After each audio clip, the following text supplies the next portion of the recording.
မင်္ဂလာပါပြန်ကြိုဆိုလိုက်ပါတယ်ကိုစိုးအခုပဲရောက်နေလဲဆိုတော့ဗမာပလာဇာရောက်နေပေါ့နော်ဘယ်ဟာကိုလာလဲဆိုတာတော့အားလုံးမပြောလဲသိပြီထင်ပါတယ်နောက်မှာဒီမှာဗမာ aquascaping show ပေါ့ဗမာလိုပြောရင်တော့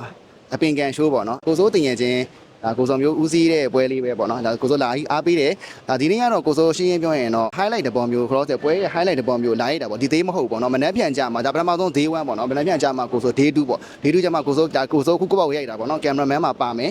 ပွဲရဲ့အစဆုံး day ပေါ့နည်းနည်းပါကိုစိုးရိုက်သွားမယ်အဲ့ဒါတော့လာမယ့်ဒီပွဲပြီးမှပဲတင်ပေးလိုက်တော့မယ်ပေါ့နော်ဒါကတော့အခုဒီcontact လေးကတော့ကိုစိုးဒီ highlight တပေါ်ရိုက်တာဆိုတော့မနေ့ပြန်အမိပေါ့တင်ပေးချင်လို့ဒီနေ့ည edit လုပ်ချင်လို့ပေါ့နော်ဒီမှာလာပြီးရိုက်ပေးလိုက်တာပေါ့နော်အဲ့တော့အထဲမှာကန်တွေကအရန်မိုက်တယ်ပို့ပြီးမိုက်သွားတာကန်တွေကတော့ uniform ဖြစ်တယ် standard အကုန်မှီတယ်ဟိုကန်တိုင်းကလုံးဝသူတို့ဒီဆင်တဲ့လူတွေရဲ့အားထုတ်မှုကိုလုံးဝတွေ့ရတယ်တော်တော်မိုက်တယ်ဆိုတော့ကိုစတဲ့လူဘယ်လောက်များမိုက်လဲဆိုတာတွားပြီးတော့ကြည့်ကြမယ်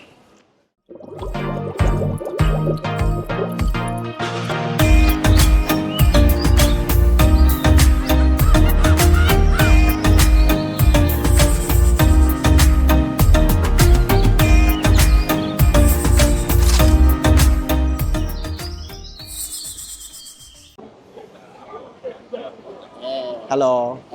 လို့ရပါတော့နည်းနည်းဘယ်လိုမျိုးစင်တာ idea ရဲပေါ့ဘယ်လို idea လဲဆိုဒီဥစ္စာလောလောဆယ်တော့ dash style နဲ့ nature style ကိုပေါင်းထားတာပေါ့နော်ကျွန်တော်ကအနီရောင်အပင်တွေအဓိကကြိုက်တဲ့အတွက်အနီရောင်အပင်တွေကြီးပဲပေါ့ရွေးပြီးတော့အနောက်မှာထည့်ထားရပါပေါ့နော်ပြီးတော့တစ်ဆွဲလုံးပါကကြတော့တစ်ကက်ပင်လေးတွေနဲ့ဒီကောင်လေးတွေကတော့hair grass ပေါ့နော်အဲ့ရလေးနဲ့လက်ရှိမှာဆင်ထားပါပေါ့နော်ဟုတ်ဘယ်နည်းရှိမှာနှစ်3 4ဆိုတော့3ရက်စတိုင်းတော့ပွဲမှာဒီမှာရှိနေမှာပေါ့နော်ဟုတ်ကဲ့ဟုတ်ကဲ့ပါဒီကဒီဘွန်တိုင်းလေးတွေကို forest time ဆင်ထားတာပေါ့ပြီးတော့ဒီကြောက်ပြားလေးတွေနဲ့လွှာလိုက်လေးတွေသူ layer ပေါ်အောင်လုပ်ထားတယ်ဒါပေမဲ့ဒီနောက်ကအပင်တွေကတော့လောလောဆယ်အချိန်မမီတော့ပြပြီးတော့အဆင်မပြေသေးဘူးကာလာတက်လိုက်တော့ပို့ပြီးကြည့်ကောင်းပါဟုတ်โอเคဒါကဘယ်နေဘယ်တော့ချိန်လဲ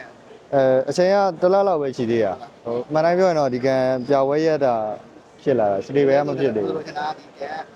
ရမ်းမလှသေးဘူးရမ်းမလှသေးဘူးဟုတ်ကန်တော့ရမ်းမလာတယ်ဒါပေမဲ့ရုပ်ခံလေးနဲ့ပဲရုပ်ခံလေးနဲ့ချိန်ရလိုက်တယ်โอเคကျေးဇူးပါဟုတ်ကဲ့ဟုတ်ဒီကောင်ကကျွန်တော်ကဒီကြည့်လိုက်လို့ဆင်ပေါ့နော်ဒီတစ်မြစ်တက်သုံးနေပေါ့အဲ့တစ်မြစ်တက်သုံးနေမှာဒီကျွန်တော်တို့အပင်တွေကစီးဆင်းလာမယ်ပြီးလို့ဆင်ဒီအနောက်မှာအယောင်မတူတဲ့ကွက်ပြတဲ့အပင်တွေနဲ့ပေါ့နော်အဲ့လို vibe လေးကိုကျွန်တော်ကလိုချင်တာအဲ့ဒါကြောင့်ကျွန်တော်ကဒီကောင်လေးကိုကျွန်တော်ဆင်လိုက်တာပေါ့နော်အဲ့လိုမျိုးရုပ်ချောနဲ့ဆင်ထားတယ်ပေါ့အဲ့လိုလေးပေါ့အဲ့ရုပ်ချောလေးနဲ့ဆင်ထားပေးလိုက်တာပေါ့အဲ့လိုမျိုးပေါ့ဟုတ်တယ်အဲ့လိုရုပ်လေးနဲ့ဗမာလိုဆင်ထားပေးတာဗမာလိုပဲဆင်ထားရိုးရိုးချင်းချင်းလေးပဲဆင်ထားပေးလိုက်တာဟုတ်တယ်โอเคကျေးဇူးဟုတ်တယ်ပါ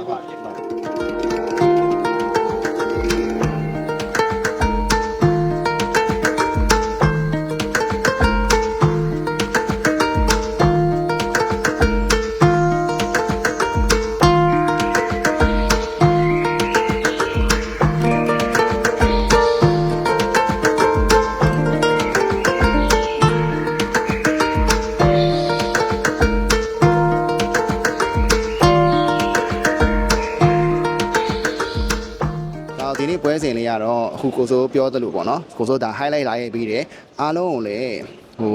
လာရောက်လေးလာဖို့ဖိတ်ခေါ်လိုက်တယ်ပေါ့နော်ဒါကတော့ day 1ပဲရှိသေးတယ်ဆိုတော့မနေ့ပြန် day 2တပတ်ခါ day 3ပေါ့နှစ်ရက်ထက်ကြံနေတယ်ပေါ့နော်အဲ့တော့လုံးမှာ2 3 4ဗမာပလာဇာမှာပေါ့နော်ဖြစ်သွားတယ်ပေါ့နော်ဗမာပလာဇာဒါဆိုရင်ဒါဒီဒက်လီကအစင်းစင်းချင်းဒါ promotion area မှာလောက်တာပေါ့နော်အဲ့တော့အားလုံးလာရောက်ဖို့ဝါသနာပါတဲ့လူတွေပေါ့ဝါသနာရှင်မှန်သမျှပေါ့နော်အားလုံးလာရောက်ဖို့ကိုစိုးဒီကနေဖိတ်ခေါ်ပေးလိုက်တယ်ဆိုတော့ကိုစိုးနောက်မနေ့ပြန်ကြရင်တစ်ခေါက်ထပ်လာအောင်မယ်တစ်ဖန်ထပ်လာအောင်မယ်ပေါ့လာပြီးတော့ကိုစိုးကင်မရာမန်မှာပါတယ်ပေါ့နော်ဟောဒီတေးရိုက်ပေးမယ်ဒါပေမဲ့အဲ့ပွဲစဉ်လေးကိုတော့ကိုစိုးကအသေးစိတ်အချိန်လေးယူပြီးလုပ်ပေးရမှာဖြစ်တဲ့အတွက်ဒီပွဲပြီးတော့ကိုစိုးနည်းနည်းလေးအချိန်လေးတစ်ခုရမှာပဲထပ်ပြီးတင်ပေးတော့မယ်ဆိုတော့ဒါလေးကတော့ highlight တဘောလေးပေါ့နော်အားလုံးကိုလည်းဖိတ်ခေါ်ပေးလိုက်တယ်ဒီကနေလာဖို့ဆိုတော့နောက်စီစဉ်မှာပြန်ဆုံးမယ်ကိုစိုးပါ